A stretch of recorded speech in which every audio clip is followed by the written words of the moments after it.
हे hello दोस्तों, welcome back to the channel. कल हमने देखा था कि मटेरियल कॉस्टिंग में हमने देखा था इलस्ट्रेशन नंबर 1 से लेके 3 तक along with the concepts, right. अगर किसी ने वो लेक्चर नहीं देखा है तो I will add the link in the description. You guys can go and watch that video. And today will start with illustration number 4। I would like to request you guys to go through the question thoroughly. I hope you guys have gone through the question. Now let us understand what we need to calculate in the question, right? So illustration number 4 अगर देखा जाए तो as compared to illustration number 3 there is no much difference except that यहाँ पर हमें total variable cost भी calculate करना है। कल हमने illustration number 3 में EOQ and number of orders find out करके वहीं तक रुका था, right? They had not asked us to calculate total variable cost. Now we'll calculate total variable cost as well. So tough नहीं है, इजी है। Let's get started. यहाँ पर क्या दिया है? Compute EOQ and total variable cost for the following. Annual demand दिया है 5000 units, unit price, order cost, storage rate, interest rate and obsolescence rate, right. First part पे ध्यान देते हैं। So guys, if you see here, storage rate, interest rate and obsolescence rate, these three are part of your carrying cost, right. Storage cost जो है आपका inventory, जितना space का रहा है गोडाउन में, उसके लिए आप पे कर रहे हैं, that is storage rate. Interest rate क्या है? अभी इन्वेंट्री खरीदने के लिए पैसा लगता है। अभी एक एंटिटी जो है इन्वेंट्री या तो खुद के पैसे से खरीदेगा, राइट, या फिर वो बोरो करेगा, राइट। वर्किंग कैपिटल बोलते हैं इसको। वर्किंग कैपिटल कैन इधर B funded by own pocket, या फिर अगर नहीं है तो जनरली क्या करता है? बोरो करते हैं। सो बोरोड वर्किंग कैपिटल जो है for the purpose of inventory, उस बोरोड कैपिटल पर, वर्किंग कैपिटल पर इंटरेस्ट रेट लग रहा है 12%, राइट। एंड ऑब्सोलेसेंस रेट का मतलब है आपका स्टॉक खराब कितना परसेंट हो रहा है out of total stock that you have, obsolescence rate, right. So now the storage cost, interest rate and obsolescence rate, yes, these three form part of your carrying cost. Let us start with solving the sum. Annual demand है,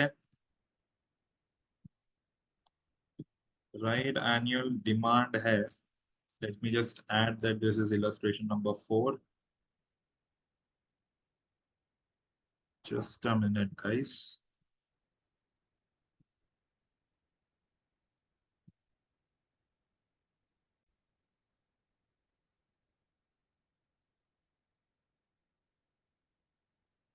Illustration number 4. Okay. We have annual demand. कितना दिया है? 5000 units. 5000 units. Okay. And we have a rate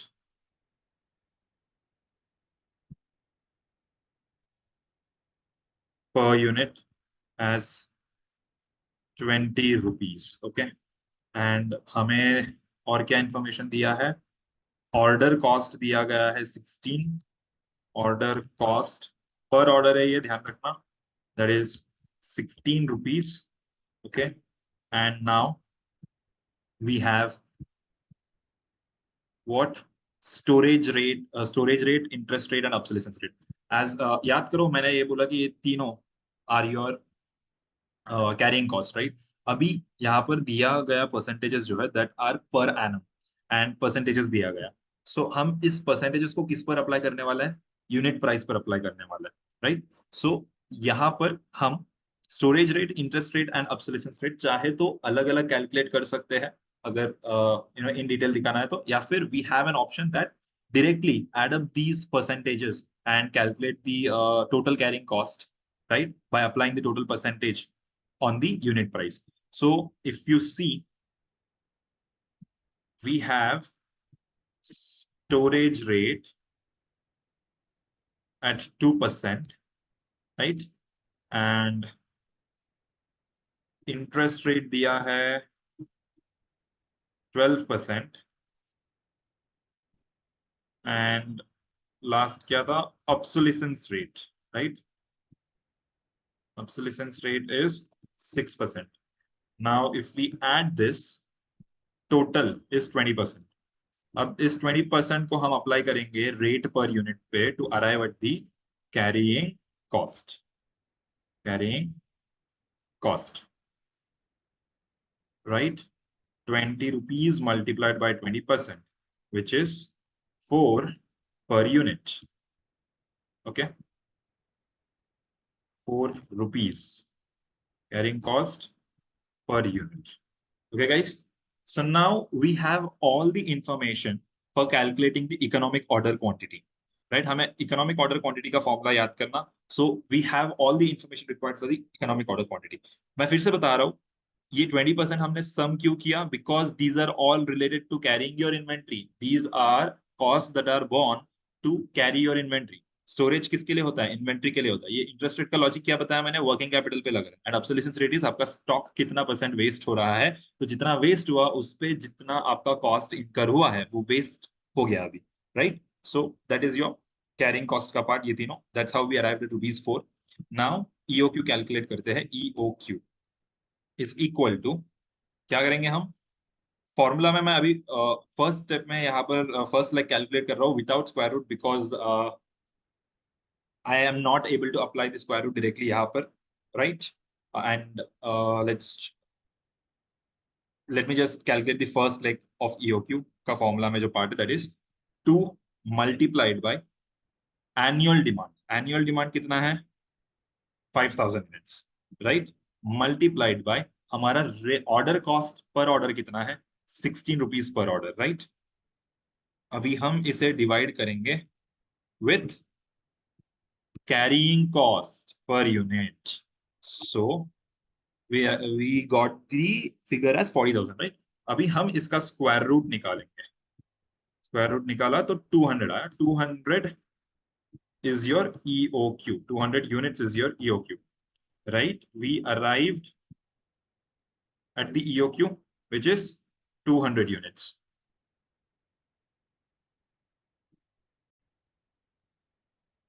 Now that we have arrived at the EOQ quantity, we can now calculate total number of orders to be placed, right?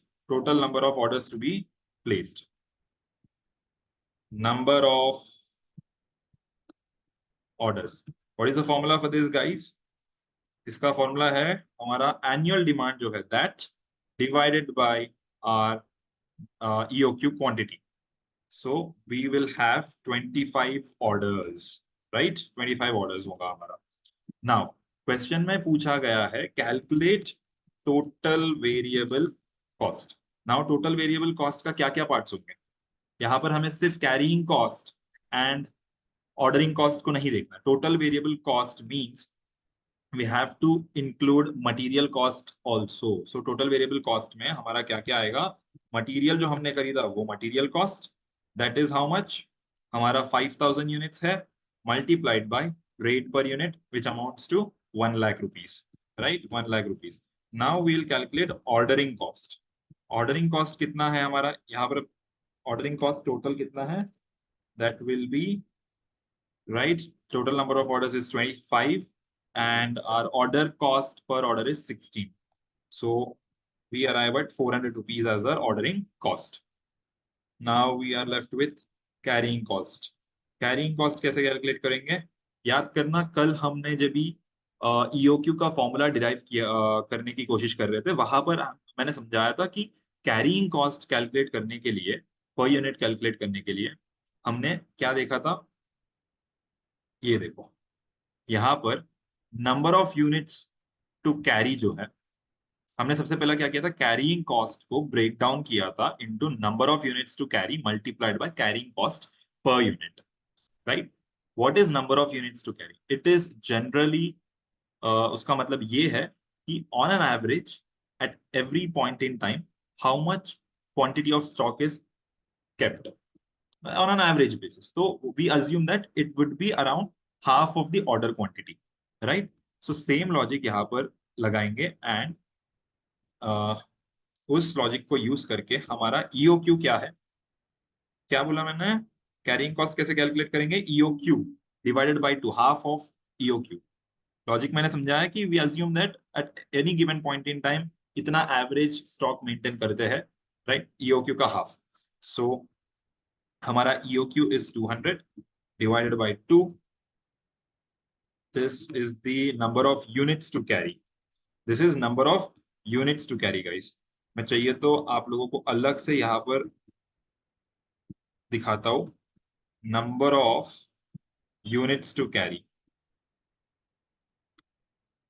number of units to carry, this is, this means that generally कितना number of units inventory में carry होती है, that is your EOQ divided by 2, half ले रहा है, this is number of units।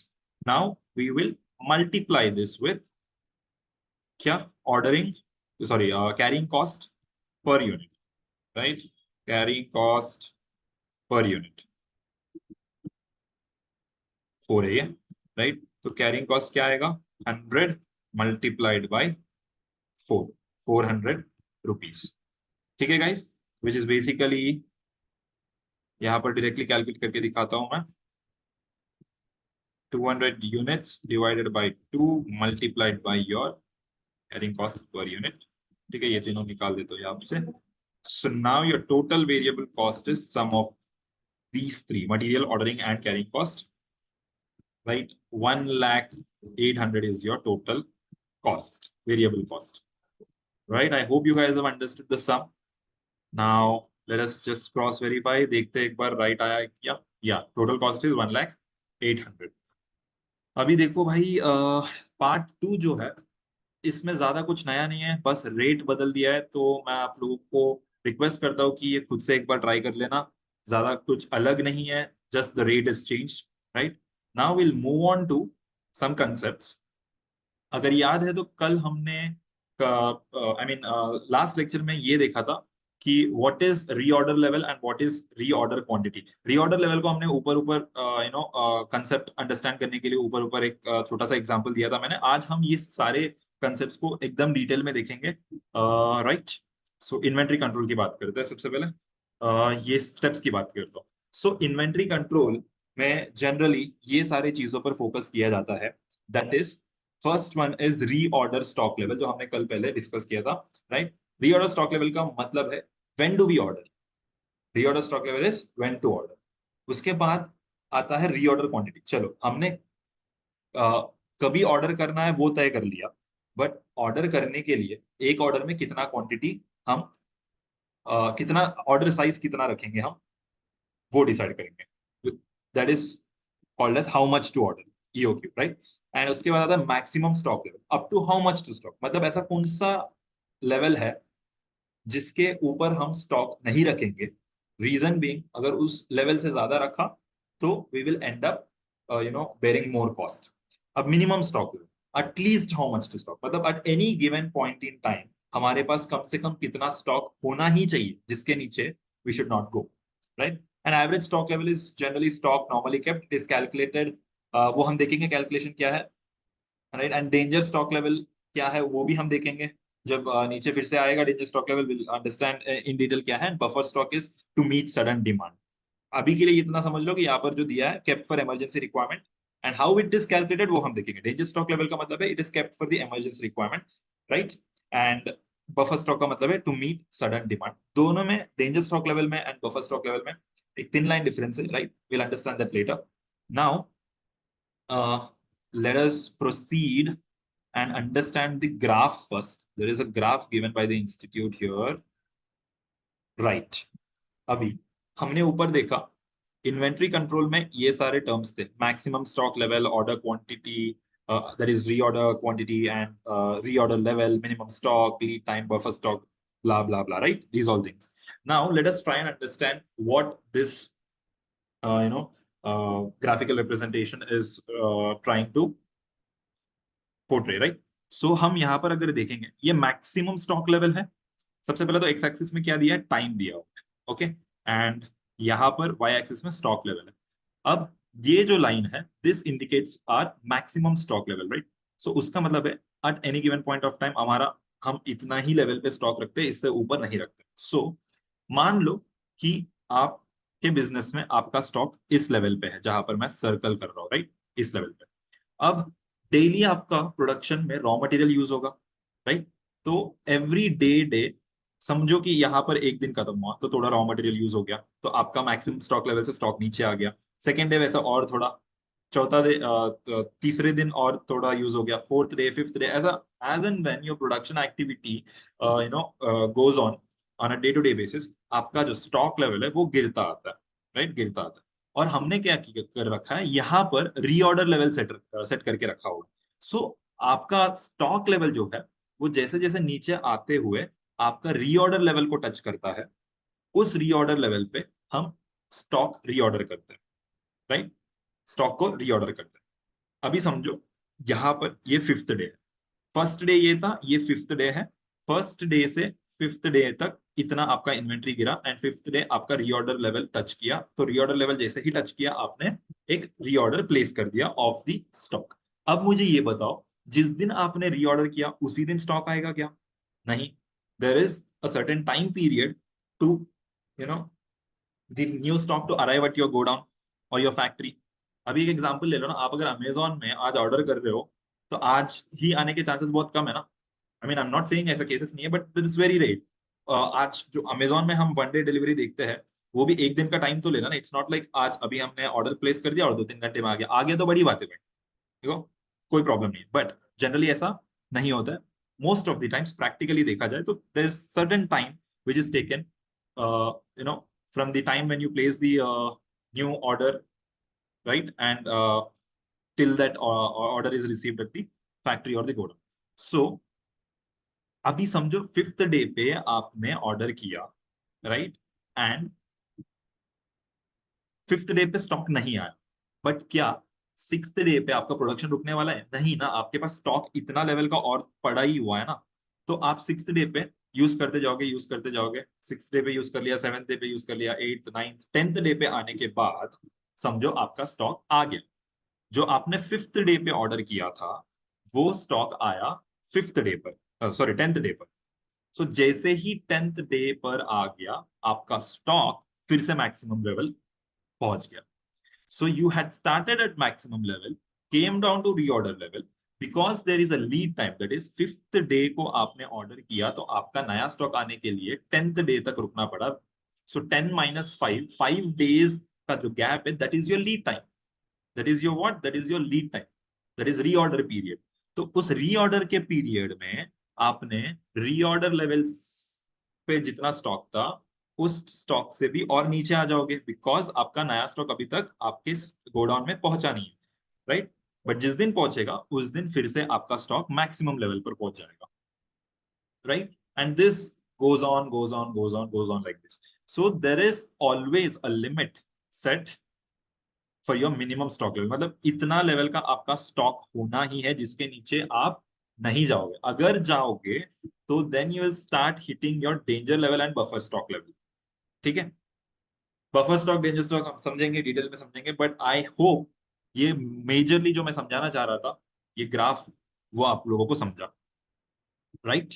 सो अब हम बढ़ते हैं एक एक टर्म को क्लियरली समझने की तरफ, फॉर्मूला के साथ। How the formula, what is logic behind the formula, right?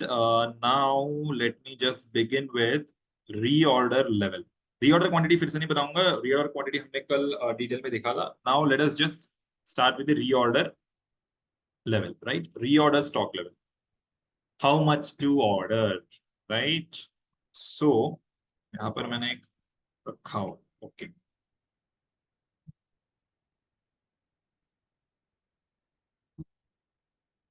चलिए। सो सबसे पहला यह टेबल देखना गाइस, यहाँ पर मैंने लिखा हुआ है minimum maximum average, right, that is related to raw material consumption per production day. मतलब एक प्रोडक्शन दिन के अंदर, एक दिन जिस दिन आपका प्रोडक्शन चालू है उस दिन आपका रॉ मटेरियल कंजम्पशन कितना है, मिनिमम रॉ मटेरियल कंजम्पशन कितना है, मैक्सिमम रॉ मटेरियल कंजम्पशन कितना है, and average raw material consumption कितना। सिमिलरली मैंने ये भी प्लॉट किया रीऑर्डर पीरियड या लीड टाइम कितना। दैट मीन्स आपने अगर रीऑर्डर किया तो मिनिमम कम से कम कितने दिन में आपका नया स्टॉक आपके फैक्ट्री में पहुंचेगा, मैक्सिमम कितने दिन में पहुंचेगा, एंड ऑन एन एवरेज कितना दिन लगता है। ये मिनिमम इतना दिन तो लगता ही है, मैक्सिमम इतना ही दिन लगेंगे, इतने से ज्यादा नहीं लगेंगे, एंड एवरेज इज लाइक ऐसा समझ लो, मिन मैक्स का एवरेज ले लिया, राइट, वही समझ लो, ऑन एन एवरेज इतना दिन लगते हैं दोनों के बीच, right. So now reorder level जो है, that if you see, reorder level calculate करने के लिए हम एक अजम्पशन लेते हैं कि भैया हमारा जो प्रोडक्शन है, उस प्रोडक्शन में एट ऑल द टाइम्स, हर एक प्रोडक्शन डे में मैक्सिमम रॉ मटेरियल्स कंज्यूम होगा, मैक्सिमम रॉ मटेरियल्स कंज्यूम होगा, एंड रीऑर्डर करने के बाद रीऑर्डर पीरियड जो है या लीड टाइम जो है, that will be always maximum. This is our assumption for calculating reorder level, so that we support the conservatism principle, right. हम ये अज्यूम करेंगे कि हमारा ज्यादा से ज्यादा यूज हो जाएगा बिजनेस में, राइट। तो हम क्या करें, फॉर्मूला क्या है, reorder level is equal to maximum consumption rate multiplied by maximum lead time. Reorder level is equals to maximum consumption rate into maximum lead time. अभी हम इसको नंबर्स के साथ देखते हैं। मैंने क्या बोला, maximum raw material consumption multiplied by maximum lead time. इसका मतलब अच्छे से देखो, मैंने ये बोला कि मेरा, अगर मैं नया स्टॉक ऑर्डर करने जाता हूं तो 12 दिन मैक्सिमम लगेंगे, एंड मैं अज्यूम कर रहा हूं कि 12 दिन लगेंगे ही, just for the reorder level formula, ठीक है। और मेरा मैक्सिमम कंजम्पशन पर डे है 200। सो अगर मैं इन दोनों को मल्टीप्लाई करूंगा तो मुझे वो नंबर ऑफ यूनिट्स आएंगे जिस तक मेरा स्टॉक पहुंचने के बाद मुझे रीऑर्डर करना पड़ेगा, सो दैट मैं उस रीऑर्डर लेवल को, एक मिनट पहले एंटर करता हूं मैं, 2400 यूनिट्स आया, बराबर।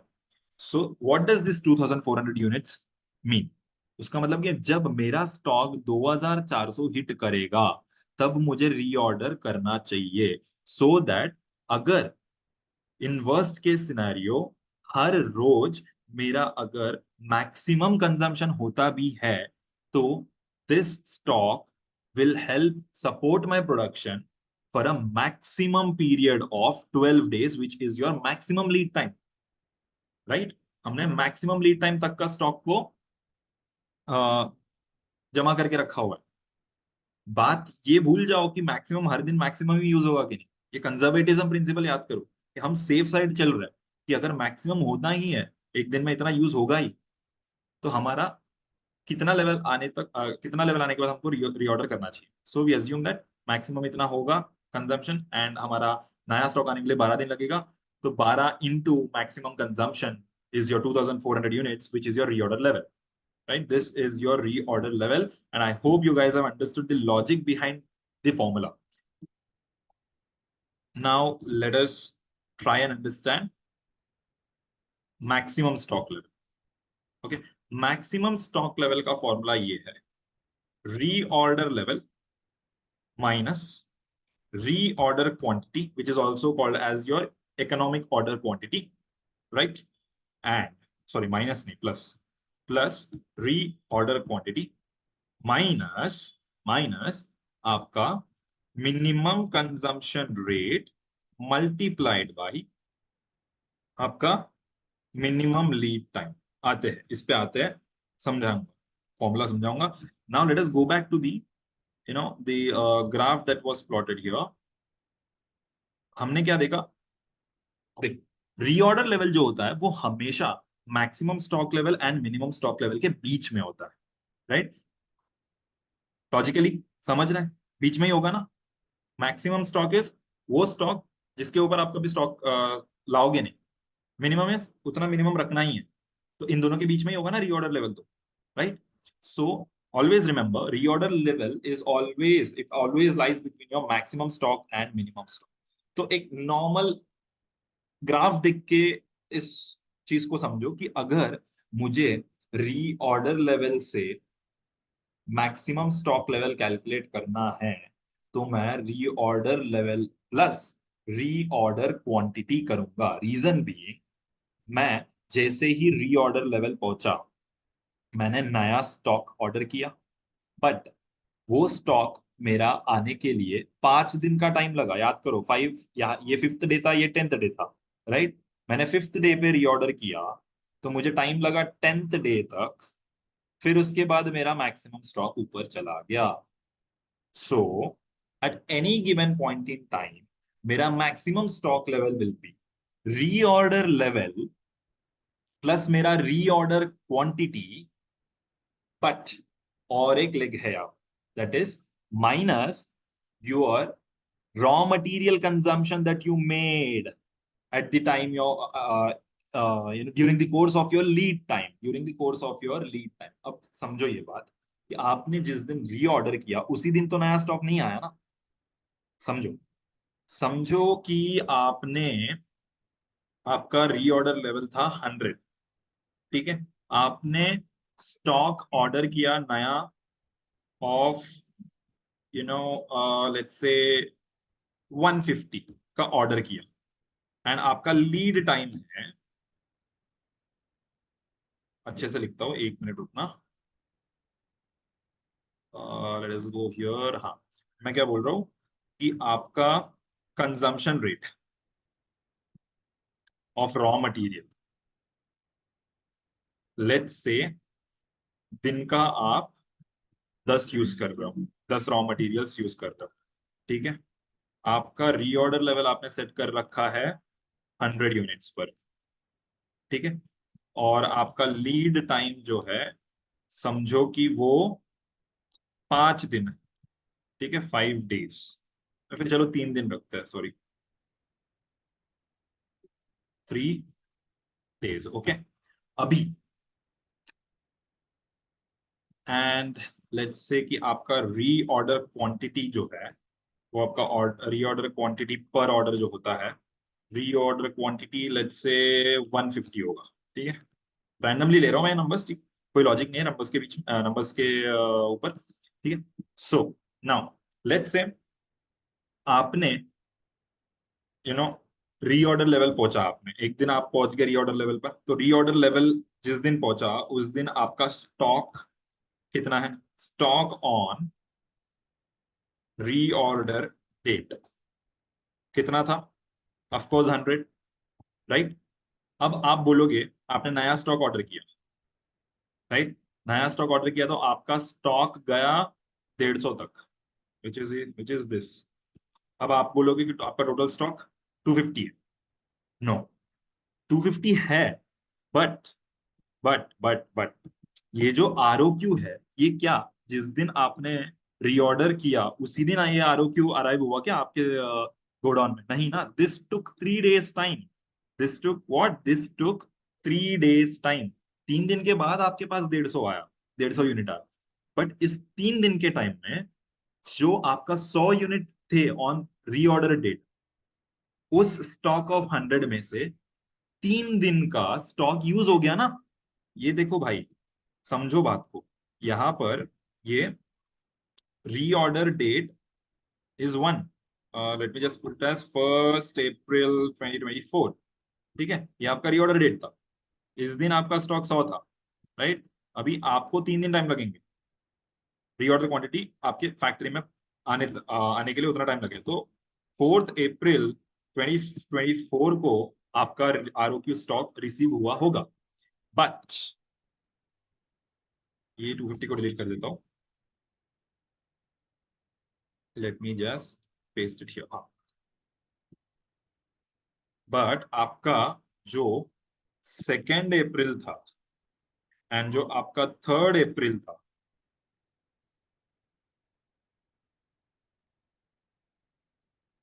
ये डेट्स में कंजम्पशन हुआ रहेगा ना। कितना हुआ रहेगा पर डे, आपने बोला 10 यूनिट्स है, तो 10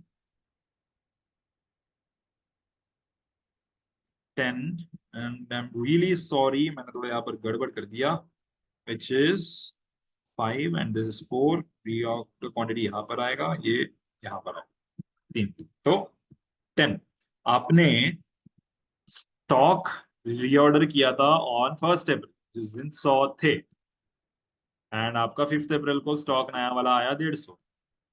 सो इसके बीच में आपका 2 अप्रैल को -10 हुआ क्योंकि उस दिन प्रोडक्शन में यूज हो गया। 3rd अप्रैल को भी हुआ, 4th अप्रैल को भी हुआ, राइट, एंड 5th अप्रैल को भी हुआ होगा। sorry, I'm really sorry, again I messed up. Just a minute, I'll correct this in a second. This will be on ये ओनली। हाँ, 3rd डे आपका स्टॉक जब भी आएगा उस दिन आपका स्टॉक कितना होगा, 100 माइनस 2nd अप्रैल का जितना आपने, ये देखो 100, राइट,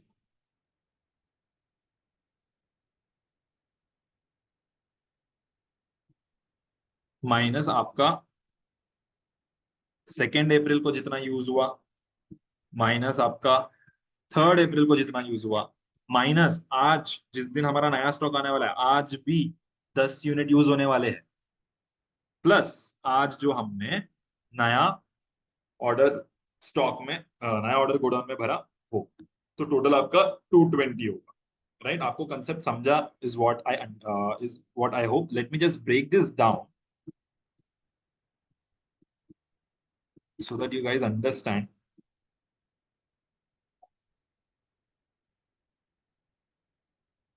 आई नो थोड़ा सा मैंने यहाँ पर कॉम्प्लिकेट कर दिया बार बार कैलकुलेशंस को चेंज करके, मैं फिर से फटाफट समझाता हूँ। जिस दिन आपने स्टॉक रीऑर्डर किया उस दिन आपका 100 यूनिट्स थे, ठीक है, आपका 3 दिन टाइम लग रहा है, तो 4th अप्रैल को आपका ROQ क्वांटिटी आएगा, that is around 150, right, 150 receive होगा। 2nd अप्रैल को आपका प्रोडक्शन में 10 यूनिट्स यूज हो गए, ठीक है, एंड 3rd अप्रैल को मैंने अभी जो भी माइनस माइनस हटाया उस पर ध्यान मत दो, ओके। 2nd अप्रैल को आपका 10 यूनिट यूज हो गए, 3rd अप्रैल को आपका 10 यूनिट यूज हो गए, राइट, एंड 4th अप्रैल को भी आपका 10 यूनिट यूज हो गए, राइट। दिस इज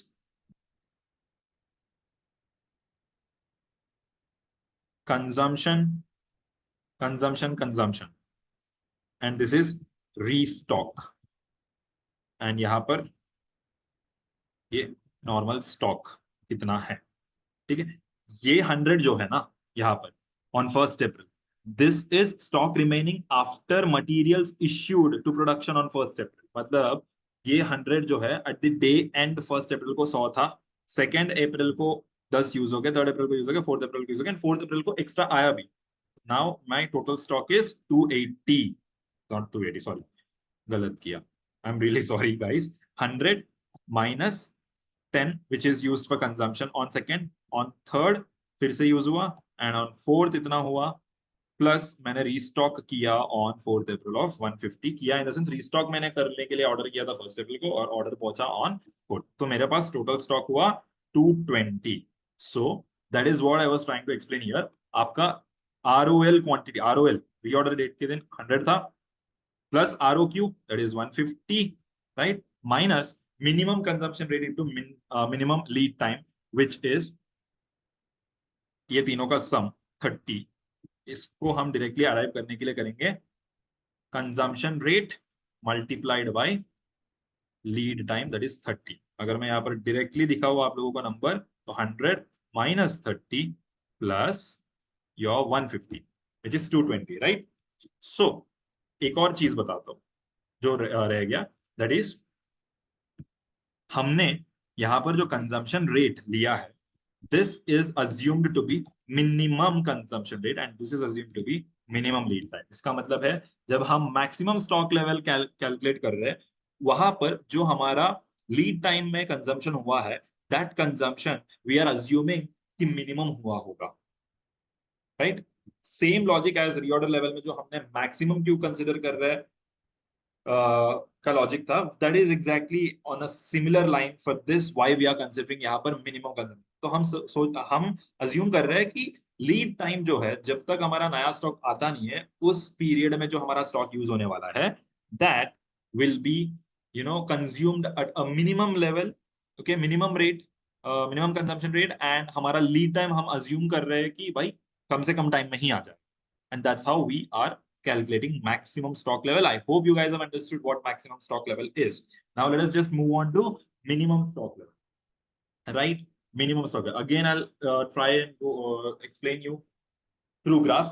देखो यहाँ पर रीऑर्डर लेवल जो है, राइट, ये ऊपर है एंड उसके नीचे है मिनिमम स्टॉक। आइडियली हम क्या करेंगे, रीऑर्डर लेवल माइनस नीचे का जो स्टॉक है जितना यूज हो गया वो हम माइनस करेंगे, right. So now reorder minimum stock level का फॉर्मूला मैं दिखाता हूं, ROL which is reorder level minus your average consumption rate multiplied by average lead time, average lead time. Okay, एक minute, let's just pause with minimum stock level for a second. Maximum stock level में मैंने ऊपर actually example के लिए जो figures डाले थे वो कैलकुलेट नहीं किया वो यूज करके। सो हमारा ROL जो है रीऑर्डर लेवल, ठीक है चलो कोई बात नहीं, यहाँ पर मैंने रीऑर्डर लेवल वैसे भी सेट नहीं किया। So okay fine, late us just assume कि हमारा रीऑर्डर लेवल 100 यूनिट्स ही है। ओके, सो अगर रीऑर्डर लेवल जो है यहाँ पर लिख देता हूं मैं, reorder level is how much, 100 units, नहीं चलो 500 यूनिट्स लू, कितना लू यार, चलो 500 यूनिट्स लेते हैं। ओके, रीऑर्डर लेवल यहाँ पर मैंने सेट कर दिया।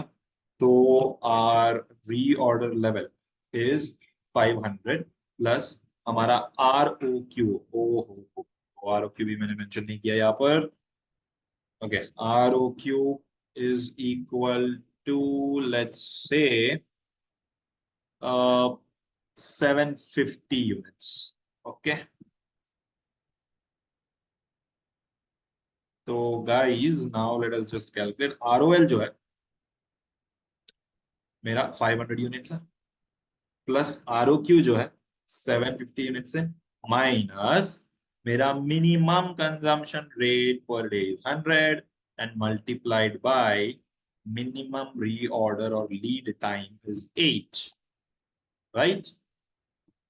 सो हमारा मैक्सिमम स्टॉक लेवल इज 450। थोड़ा नंबर्स मैंने ज्यादा ले लिया तो गलत आ रहा है, तो let me just make this lead time as 4 and let's just make this 3 and then this 6. Okay, now it is proper, ठीक है चलो। ओके, 3 and 6 कर दिया। Okay, so my maximum stock level is 950। Understood guys? Same यहाँ पर जो मैंने समझाया बस यहाँ पर नंबर्स लेके फिर से मैंने कैलकुलेट करके दिखाया, don't get confuse. Okay, now ROL पे आते हैं, सॉरी मिनिमम स्टॉक लेवल पे आते हैं। सो मिनिमम स्टॉक लेवल का मैंने बताया कि formula ROL minus average consumption rate into average lead time. तो हम क्या कर रहे हैं, हमारा जो रीऑर्डर लेवल है उसमें से माइनस कर रहे हैं एवरेज लेवल, ठीक है। मतलब हम अज्यूम कर रहे हैं कि देखो ऑन एन एवरेज हमारा पर डे कंजम्पशन 150 होगा एंड हमारा एवरेज लीड टाइम 4.5 होगा एंड जनरली इतना ही यूज होता है, जनरली इतने दिनों में स्टॉक आ जाता है, इज व्हाट वी अज्यूम। अगर हमने यहाँ पर हम यहाँ पर maximum consumption rate and maximum lead time assume नहीं कर सकते। अगर हमने वैसा कर भी लिया तो समझो क्या हो जाएगा, अगर आप बोलते हो कि why are we not considering maximum, maximum के हिसाब से क्यों नहीं कर रहे, अगर समझो कंसिडर कर भी लिया तो फॉर्मूला क्या हो जाएगा, ROL minus maximum consumption rate multiplied by maximum lead time, right. तो भाइयों यहाँ पर ये देखो, ROL minus maximum consumption rate into maximum lead time which is again same as ROL। ROL का फॉर्मूला क्या है, maximum consumption rate into maximum lead time. तो अगर हम मैक्सिमम के हिसाब से लॉजिक, मैक्सिमम कंजम्पशन रेट के हिसाब से हम अगर अजम्पशन लेके आगे बढ़ेंगे तो ये क्या हो जाएगा, ROL माइनस ROL हो जाएगा, तो दैट विल बी जीरो। तो that is why we are not considering maximum consumption rate and maximum lead time. So we are assuming कि ऑन एन एवरेज, मतलब कोई भी दिन जनरली जनरली 150 भी यूनिट्स यूज होते हैं, एवरेज यूज होते हैं एंड जनरली 4 से 5 दिन के अंदर मेरा स्टॉक आ जाता है, ना मैक्सिमम टाइम लगता है ना मिनिमम टाइम लगता है। बहुत रेयर केस सिनेरियोज में इतना लगता होगा, बट रोज अगर ऑन अ डेली बेसिस देखे तो मेरा इतना नॉर्मली यूज होता है, इतना नॉर्मली टाइम लगता है। तो वैसा अज्यूम करते हैं हम ROL minus average consumption rate into average lead time, that's how we calculate minimum stock level. अगर यहाँ पर कैलकुलेट करने जाए तो हमारा ROL है 500 यूनिट्स माइनस हमारा एवरेज कंजम्पशन रेट है 150 एंड हमारा एवरेज लीड टाइम है 4.5 डेज। नंबर्स थोड़ा मुझे चेंज करना पड़ेगा सो दैट ये एक्चुअली क्या है ना गाइज, ये नंबर्स मैंने रैंडमली ले लिया तो लॉजिक बैठ नहीं रहा, तो नंबर्स का अगर सही कर देंगे तो वो आ जाएगा। प्रैक्टिकली ऐसा जब भी नंबर्स लेते हैं तो वो बराबर रहता है, बट बिकॉज मैंने रैंडमली पुट कर दिया कुछ भी नंबर्स, तो that's why it's not working. तो थोड़ा again let me just change this. So let me make this 2. Let me make this 5. And let me just make the okay, let it be 150। अगर इन दोनों को मैं multiply करता हूँ तो आता है 525 स्टिल। ठीक है, हम समझेंगे कि इसको 4 कर देते हैं या फिर 3 एंड 1 कर देते, चलो।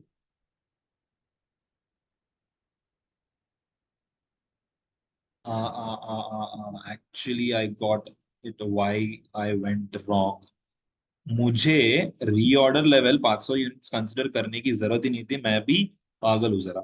यहाँ पर मैंने जब रीऑर्डर लेवल कैलकुलेट किया है ऑलरेडी, तो why would I again assume something like that? So let me just revise it here.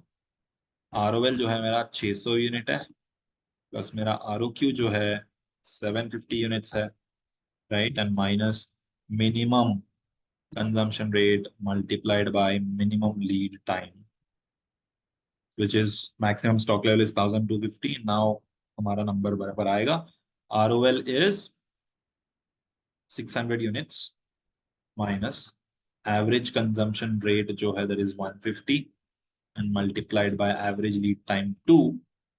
okay, so हाँ, minimum stock level आया 300। sorry guys, I'm really sorry। I know थोड़ा मैंने confuse कर दिया, numbers पहले से मुझे क्रॉस वेरीफाई कर लेना चाहता है, I'm really sorry। so but there is nothing that is there is no change in the logic, बस मैंने नंबर्स चेंज किया तो यहाँ पर ROL max stock and minimum stock का वापस चेंज हो गया। So please, I am really sorry, मैंने नंबर्स के साथ थोड़ा गड़बड़ कर दिया। ओके, सो ROL का फिर से मैं एक बार दिखा देता हूँ। So ROL is reorder level जो हमने कैलकुलेट किया था, which has come to 600 units minus क्या किया हमने, average consumption rate multiplied by reorder period. Okay, 300 आया। now average stock level, as I said, you can calculate it as maximum, sorry I have not okay, max average stock level जो है वो आप calculate कर सकते हो as maximum stock level plus minimum stock level। okay, divided by 2 which is generally average। या फिर आप एक और तरीके से कर सकते हो which is minimum stock level plus आपका रीऑर्डर क्वांटिटी डिवाइडेड बाय 2। इसका मतलब क्या, हमने देखा था कैरिंग कॉस्ट, याद करो कैरिंग कॉस्ट समझने के टाइम पे हमने number of units to carry का अजम्पशन क्या लिया था कि हमेशा at any given point in time generally economic order quantity का आधा जो होता है वो हम कैरी करते हैं इन्वेंट्री में। सो मिनिमम इतना तो मेंटेन करना ही है, एंड जनरली इतना एक्स्ट्रा जो हमारा मतलब over and above minimum stock level इतना हम जनरली कैरी करते ही। सो या तो आप एवरेज ले सकते हो या फिर minimum stock level plus ROQ का आधा, right. Now let us start with danger stock level, right. Okay, danger stock level के लिए मैं आप लोगों को एक एग्जांपल देता हूँ। सबसे पहले यहाँ पर फॉर्मूला मैं ड्राफ्ट कर देता हूँ, average consumption rate of raw material multiplied by lead time during emergency purchase, emergency purchase. Okay, यहाँ पर एक मैं सिंपल सा एग्जांपल देता हूँ आप लोगों को। लेट अस से आप लोग सब लोग शर्ट्स आयरन आयरन करने के लिए देते होंगे, राइट? सो उसका एग्जांपल लेके समझाता हूँ। लेट्स से आपके पास 10 शर्ट्स है मैक्सिमम, ओके? 10 शर्ट्स है मैक्सिमम, ओके? एंड आप, बिकॉज आपके पास 10 शर्ट्स ही है मैक्सिमम, आप eight any given point in time 10 से ज्यादा तो शर्ट्स आयरन करने के लिए नहीं दोगे, राइट? ये आपका 10 शर्ट्स मैक्सिमम। आपने 10 शर्ट्स आयरन करके यूज करोगे। लेट्स से आपने सोच के रखा है कि व्हेन आपका आयरन किया हुआ शर्ट्स यूज करने के बाद, जब आपके बचे हुए इस्त्री के कपड़े 6, सॉरी 4 कपड़े बचे हुए रहेंगे, 4 शर्ट्स जब बचा हुआ रहेगा इस्त्री कपड़े, राइट? 4 जब बचा हुआ रहेगा, तब आप बोल रहे हो कि मैं इतना 4 शर्ट्स का हमेशा मिनिमम मेंटेन करके रखूंगा मेरे पास। मतलब मैं कभी भी any given point in time मेरे पास 4 शर्ट से कम मैं मेंटेन नहीं करूंगा, राइट? ये आपका रखा हुआ है आपने 4 मिनिमम। और आपने एक और सोच के रखा है कि जब मेरे पास 6 ही शर्ट्स बचे हैं, 6 शर्ट्स बचे रहेंगे, तब मैं मेरे जो 4 शर्ट्स है उसको मैं फिर से इस्त्री के लिए दे दूं, राइट? मैंने क्या बोला? मेरे पास 10 शर्ट्स है मैक्सिमम, उतना ही है, तो मैं इस्त्री के लिए मैक्सिमम 10 शर्ट्स ही दूंगा। और मैंने ये बोला कि मैंने एक री इस्त्री, ओके, डोंट लाफ गाइस, मैं एक सिंपल एग्जांपल लेके समझाना चाह रहा हूँ, which is basically reorder level. उसका मतलब है कि मैंने डिसाइड करके रखा है कि भाई जब मेरे पास 6 ही कपड़े बचे होंगे आयन किए हुए, तब मैं फिर से इस्त्री के लिए दूंगा मेरे जो नॉन आयन शर्ट्स, ठीक है? और मैं ये भी डिसाइड करके रखा हूँ कि eight any given point in time मेरे पास 4 आयन कपड़े होने ही चाहिए, ठीक है? और अब सोचो एक और चीज, जब आपका आयन करके देने वाला जो बंदा है, वो जनरली 2 दिन का टाइम लेता है इस्त्री कपड़े, सॉरी कपड़े ले जाने में एंड इस्त्री करके वापस देने में 2 दिन का वक्त लेता है, ठीक है? So this is your lead time. तो अभी समझना कि आपने, जब आपके वॉर्डरोब में 6 इस्त्री के कपड़े बचे हुए थे, आपने फोन उठाया, कॉल घुमाया, बंदे को आने के लिए बोला कि भाई आओ और आप शर्ट्स, जो मेरे शर्ट्स ले जाओ एंड इस्त्री करके दे देना, राइट? तो आपने कॉल किया जब आपके पास 6 शर्ट्स बचे थे, तो वो आना चाहिए एंड लेके जाना चाहिए एंड फिर 2 दिन बाद वो आपको वापस देना चाहिए। सो इस 2 दिन के पीरियड में आपने कितना शर्ट्स यूज कर लिया? आपने कितना शर्ट्स यूज कर लिया? आपने 2 शर्ट्स यूज कर लिए, तब जाकर आपका 4 शर्ट्स पर आ गया, राइट? नाउ आपने you hit your minimum level, you hit your minimum level. जिस दिन आपके पास 4 शर्ट बचे हुए हैं, उसी दिन आपके रिमेनिंग शर्ट्स जो रीऑर्डर, आपने फिर से उस बंदे को कॉल करके बोला था कि इस्त्री के लिए आओ ले जाओ, उस दिन जितना आपने शर्ट्स दिया वो वापस आके, तो उस दिन कितना था, कितना शर्ट्स ले गया होगा वो? 4 शर्ट्स ले गया होगा। तो फिर से आपका जिस दिन आएगा उस दिन एक्स्ट्रा 4 शर्ट्स आ गए, राइट? 4 शर्ट्स आ गए वापस, अरे सॉरी 4 एक्स्ट्रा आ गए, तो आपके पास कितना हो गया टोटल? 8 शर्ट्स हो गए। ये एक नॉर्मल सिचुएशन है जहां पर उसने टाइम से ले गया, टाइम से वापस लाके दे दिया। बट समझो गाइस, समझो, इसने अगर ये 2 दिन के हिसाब से लाकर दिया, तो your minimum level is always maintain, मतलब आपके पास हर समय इतने तो आपके पास है ही, इसके नीचे कभी जाएंगे नहीं। बट समझो, अगर इस बंदे ने 2 दिन में लाना बंद कर दिया, या फिर एक आध बार ऐसा हो गया कि वो 2 डेज हो गया बट अभी तक उसने आपको शर्ट्स वापस लाकर नहीं दिए, तो क्या हो जाएगा? Now you will go down, right? 2 दिन में जो लीड टाइम था, तब इस 6 शर्ट्स में से 2 शर्ट्स यूज हो गए, आप 4 पर आ गए। अभी 4 पर आने के बाद भी इस बंदे ने जो वादा किया था उसके हिसाब से वो डिलीवर नहीं किया, राइट? तो now you will start falling below your minimum level. तो थर्ड डे भी नहीं आया, तो थर्ड डे एक और शर्ट यूज हो गया, तो बचे कितने? तीन। बचे कितने, सॉरी, बचे कितने, तीन शर्ट, राइट। और आपने समझो फोर्थ डे भी वेट किया और फोर्थ डे पर भी बंदा आया नहीं, तो बचा कितने शर्ट्स, दो shirts.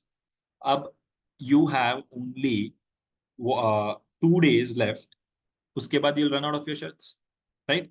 So the point where आपका नॉर्मल लीड टाइम जो था, उस टाइम पर आपके शर्ट्स नहीं आए, तो you started going down your minimum stock level. Now you are going towards your danger stock level. ये जो 3 2 कम होते जा रहा है ना, this represents you moving towards danger stock level, right? Danger stock level. अब डेंजर स्टॉक लेवल क्या है? डेंजर स्टॉक लेवल भाई, समझाता हूं।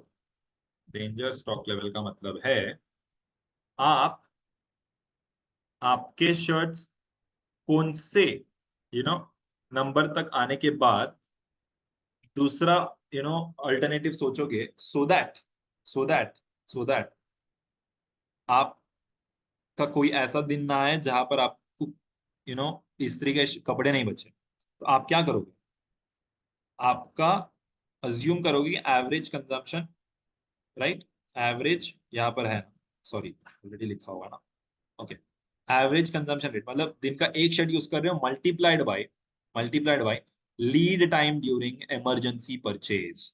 उसका मतलब है कि आपके, चलो आपने जो इस्त्री के लिए दिया था कपड़े, वो बंदा तो आया नहीं, बट आज भी आपके पास दूसरे, मतलब ये टोटल 10 में से एक दो तीन और एक शर्ट आपके घर पे पड़े होंगे, जो अभी तक फिर से इस्त्री के लिए गए नहीं है। तो आप क्या करोगे, वो बच्चे शर्ट्स में से ट्राई करोगे कि कोई दूसरा बंदा ढूंढे जो इस्त्री करके दे मुझे फटाफट, एज कंपेयर टू जो आपका नॉर्मल बंदा जिसको आप डेली देते हो, राइट। सो आप अगर दूसरा ऑल्टरनेटिव ढूंढने जाते हो तो कितना टाइम लगता है? समझा आप लोगों को? आई hope you guys have understood. फिर से मैं यहाँ पर समझाता हूँ कि 2 दिन बाद भी वो बंदा आया नहीं जिसको आप रेगुलरली देते हो, तो now you started moving towards your danger stock, ठीक है। अभी समझो आपका, अगर आप कोई नया बंदे के पास जाके इस्त्री करवाना चाहते हो तो कम से कम टाइम लगेगा। इमरजेंसी मतलब आप दूसरा कोई ऑल्टरनेटिव ढूंढो, दूसरा किसी और के पास जा रहे हो, समझो कि 1 डे टाइम लगेगा, ठीक है। 1 day lead time during emergency, समझ, ठीक है। तो आपका डेंजर स्टॉक क्या हुआ? चलो,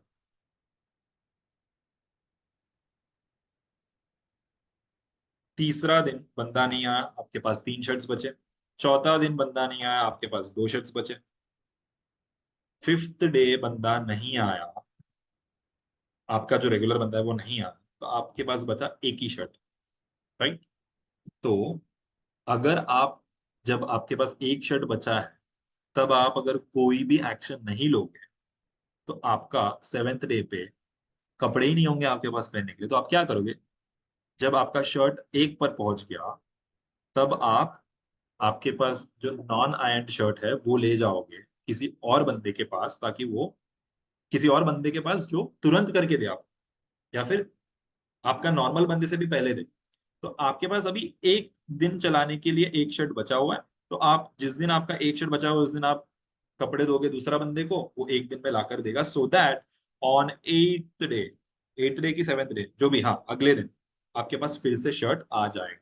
सो यहाँ पर आपका जो 1 शर्ट जो है, according to our lead time जो हमने लिया उस हिसाब से, तो आपका ये हुआ डेंजर लेवल। समझो अगर, हाँ ठीक है, चलो समझ गए आप लोग, इतना ही। This is the concept that I was trying to make you guys understand. So I hope you guys have understood and that I've not confused you guys much. If so, please put your queries again in comment section. I'll try and explain with some other example. But yeah, this is what I was trying to put in words to explain you guys. Okay, so this is how danger stock level is calculated. Okay, now let us go to buffer stock. Buffer stock जो है, this is kept for sudden demand. इसका कोई specific formula नहीं है। ऐसा समझ लो कि आप समझो आपका जो प्रोडक्शन चलता है वो चलता है on the basis of your market share and market में डिमांड कितना है। आपका मार्केट शेयर कितना है और आपका मार्केट डिमांड कितना है, उन दोनों को मल्टीप्लाई करते हैं market share as a percentage. आपका market share, total market share में आपका जितना भी परसेंट होता है, that is applied on the total market demand, so that you arrive at कितना प्रोडक्शन करना है। आपका धंधा ऐसा चलता है, इस कैलकुलेशन पर चलता है। बट समझो आप इसके हिसाब से चलो, बट समझो ऐसा एक दिन कोई यू नो एक कॉर्पोरेट आ गया और बोला, एक एडहॉक ऑर्डर दे दिया कि भाई हमको इतना करके दो, but this was not plan, this was not included in your business plan. आपने नॉर्मल जो आपका कस्टमर्स रहते हैं, नॉर्मल मार्केट डिमांड के हिसाब से आप प्लान करो, बट ये एक बड़ा ऑर्डर आ गया या सेपरेट ऑर्डर आ गया, यू नो तो वैसे टाइप के ऑर्डर्स को, सडन डिमांड को कैटर करने के लिए आपका बफर स्टॉक रखा जाता है। So this is what the inventory control का concept was. I hope you guys have understood. Okay, now let us see if anything is missed. मैंने ये सारे चीजें समझा दी है, हमने इलस्ट्रेशन 4 कर लिया था। Now let us go to what? Let us go to illustration number 5. Okay, guys, illustration number 5. I would request to pause and go through the question. Okay, and ये पूछा गया, क्या पूछा गया है देख लो आप लोग एक बार, and then we'll continue. So yes, guys, I hope you guys have gone through the question. Now let us just start with the answer. हमने यहाँ पर प्लॉट किया है क्वेश्चन में क्या हमें इंफॉर्मेशन दिया in a proper manner. Now let us calculate. First क्या पूछा है हमको, हमको पूछा है कैलकुलेट करने के लिए कि हम रीऑर्डर लेवल। सो हम कैलकुलेट करेंगे रीऑर्डर लेवल। रीऑर्डर लेवल का हमने फॉर्मूला देखा था, फॉर्मूला याद करने की कोशिश करो एंड वो हम यहाँ पर अप्लाई करें। रीऑर्डर लेवल जो है, the component A is maximum usage जो है, maximum usage multiplied by your maximum lead time, that is oh that is what maximum lead time। एक मिनट गाइस, एक मिनट। हाँ सॉरी गाइस। सो reorder level क्या है वो कैलकुलेट करने के लिए हम क्या करेंगे, कंपोनेंट ए के लिए maximum usage multiplied bye maximum lead time. Okay, that is 450 units per week. I mean, sorry, 450 units. That's it. Okay. यहाँ पर जो भी डेटा दिया गया है, सॉरी मेंशन करना भूल गया हूँ मैं, लीड टाइम दिया गया है वीक्स में, ये यूनिट्स है, एंड यूजेज पर वीक दिया गया हुआ है। ठीक है, सो रीऑर्डर लेवल जो है दैट इज 450 यूनिट्स। हमने कैसे कैलकुलेट किया, कंपोनेंट ए के लिए maximum usage and minimum lead sorry maximum lead time, and same for B। ठीक है, maximum into maximum usage, maximum usage into maximum lead time। now हमें और क्या पूछा है, हमें कैलकुलेट करने बोला है मिनिमम लेवल। मिनिमम लेवल का हमने फॉर्मूला देखा था कि ROL माइनस आपका जो ROL है, अरे यार क्या हो रहा है, हाँ ROL माइनस आपका जो नॉर्मल एवरेज, माने कि नॉर्मल आपका नॉर्मल कंजम्पशन क्या है मल्टीप्लाइड बाय आपका एवरेज लीड टाइम लोगे आप। यहाँ पर अलग से नॉर्मल नहीं दिया हुआ है, नॉर्मल लीड टाइम नहीं दिया हुआ है, तो आप यहाँ पर क्या लोगे, average, average lead time, that is 4+6 divided by 2 and same for B. अब हम कैलकुलेट करेंगे ROL माइनस आपका normal usage multiplied by average lead time. ठीक है, 200 is your minimum level for component A and same for component B. Arrive आता है number 150। ठीक है, now will calculate maximum level. Maximum level, maximum level कैसे calculate करेंगे, maximum level हम calculate करेंगे boss, ROL of component A plus ROQ of component B plus हमारा minimum consumption कितना है मल्टीप्लाइड बाय हमारा minimum lead time, right? So maximum level is 900 and the same way component B के लिए भी हम कैलकुलेट करेंगे, right? This are all units, ये यूनिट्स में है, units, this are all units, okay. और हमें एवरेज स्टॉक लेवल पूछा है which can be calculated as 200 plus 900 divided by 2 and same for B, right? ध्यान से देखना, मैं आराम आराम से देखो, अगर नहीं समझ रहा है तो प्लीज आई वुड रिक्वेस्ट कि पॉज करके देखो कि मैं क्या ऐड कर रहा हूँ, राइट? कैसे कैलकुलेट कर रहा हूँ। सो एवरेज इतना है, क्या किया मैंने, minimum level plus maximum level divided by 2, right? एक और तरीका है जिससे हम एवरेज स्टॉक का फॉर्मूला देखा था, वो है आपका minimum level, right? Minimum level plus EOQ का हाफ, आपका ईओक्यू और क्यू का हाफ डिवाइड बाय ये, that is 350। So two answers possible है। Now let us just cross verify our answers. चलो, रीऑर्डर लेवल जो है ए का 450 एंड बी का 300, राइट? मिनिमम लेवल जो है 200 for component A and 150 for component B. Maximum level जो है, there is some mistake here and that is, हमने maximum, okay okay okay okay okay, तो मिनिमम यूजेज है ये, राइट? Minimum usage multiplied by maximum lead time कर दिया मैंने गलती से, वो होगा 96, ओके। फिर भी गलत आ रहा है गाइस, क्या हो गया?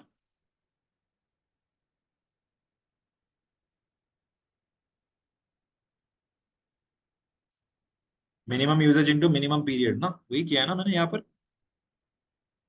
Minimum usage into minimum period. Sorry sorry sorry guys, minus करना था, मैंने प्लस कर दिया। देखो, मेरे से भी गलती हो रहा है, आप लोगों से भी ये छोटी मोटी गलती होती रहेगी, मुझे भी माफ करना और आप लोग भी ध्यान रखना, रियली सॉरी गाइस। सो मैक्सिमम लेवल कंपोनेंट ए का जो है वो 650 है एंड कंपोनेंट डी का 750 है, right? Average stock level 425 450 institute ने डायरेक्टली मिन मैक्स को डिवाइड करके कैलकुलेट किया है, वो लोगों ने, ओके। हाँ, वही किया है वो लोगों ने, ये वाला तरीका नहीं यूज किया है। So this is illustration number 5। Now let's move on to illustration number 6, right?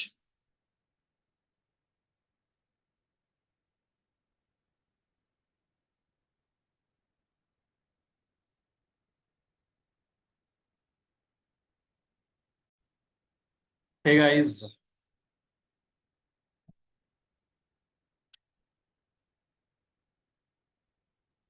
हाँ हाय गाइस, हाँ, तो let us continue now. So हमें इलस्ट्रेशन नंबर 6 में ये पूछा है कैलकुलेट करने के लिए reordering level, maximum, minimum and danger level. And मैंने समराइज किया है जो इन्फॉर्मेशन हमें क्वेश्चन में दिया गया, that is annual demand, rate per unit, order cost, storage cost. These will be used for calculating your EOQ, right? And हमें दिया गया है maximum consumption, minimum average, maximum, minimum and average consumption rates, lead time. हाँ, एक information missing है, that is your minimum consumption rate हमें दिया गया नहीं दिया गया है, but we can calculate it because we have our maximum consumption rate and average consumption rate. Average consumption rate maximum है तो we can find out minimum rate. सबसे पहला हम कैलकुलेट करते हैं हमारा E O Q, right? E O Q जो है, आई होप आप लोगों ने क्वेश्चन में क्या क्या इंफॉर्मेशन दिया है thoroughly देखा है, राइट? thoroughly क्वेश्चन को रीड करके समझो कि क्या क्या दिया हुआ है, and that is what I have done here. I have plotted whatever the information is given in the question, right? So and उससे अभी हमें स्टेप वाइज कैलकुलेट करना है, स्टेप वाइज कैलकुलेट करना है, राइट? सबसे पहला ईओक्यू कैलकुलेट करेंगे, दैट विल बी हमारा जो 2 into 2 into your annual demand multiplied by your order cost per order, and this divided by your storage cost per unit. Okay, and इसका square root लेंगे तो हमारे पास आया 200 units is your what EOQ. Okay,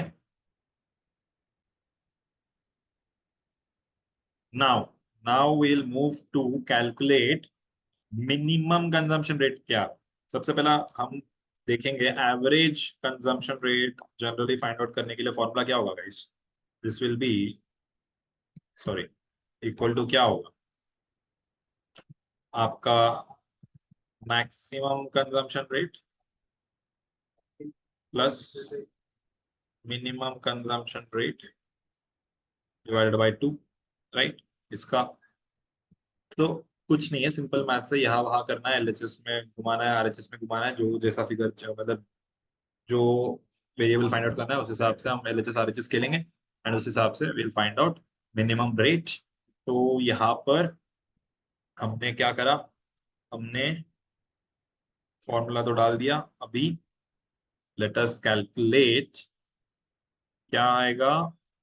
minimum rate आपका average multiplied by 2, right, and minus आपका maximum. So 10 units, right? 10 units is your, मैं ये कैलकुलेशन यहाँ पर पेस्ट कर देता हूँ. Okay, 10 units is your units, minimum units, minimum consumption rate, sorry, minimum consumption rate. Now let us calculate reorder level. Reorder level कितना है आपका. reorder level का फॉर्मूला याद करो, that is आपका जो मैक्सिमम कंजम्पशन रेट है that will be multiplied by your maximum lead time. So आपका reorder level is 300 units and maximum stock level calculate करना है. अभी maximum stock level, maximum stock level का फॉर्मूला हमने देखा था आपका रीऑर्डर लेवल यूनिट्स प्लस आपका ROQ या EOQ, राइट, माइनस आपका minimum consumption rate multiplied bye minimum lead time. Okay, 450 units is your maximum stock level. Now let us calculate minimum stock level. आपका minimum stock level का formula था आपका ROL quantity minus आपका average consumption rate multiplied by average lead time.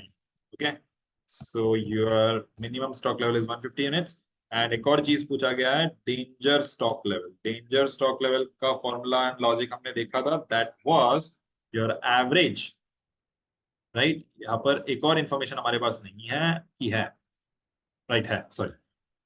सो आपका average consumption per day, average consumption per day multiplied by your average, sorry, your lead time during emergency order, right? So it is 60 units, guys, 60 units. Let us cross it. Okay, ये पूछा गया था, हमने solve कर दिया and let us cross verify. हमारा reorder level आ गया 300, हमारा मैक्सिमम लेवल 450, हमारा मिनिमम स्टॉक लेवल 150 एंड हमारा danger level is 60 units. That was it. I hope you guys have understood and got the answer.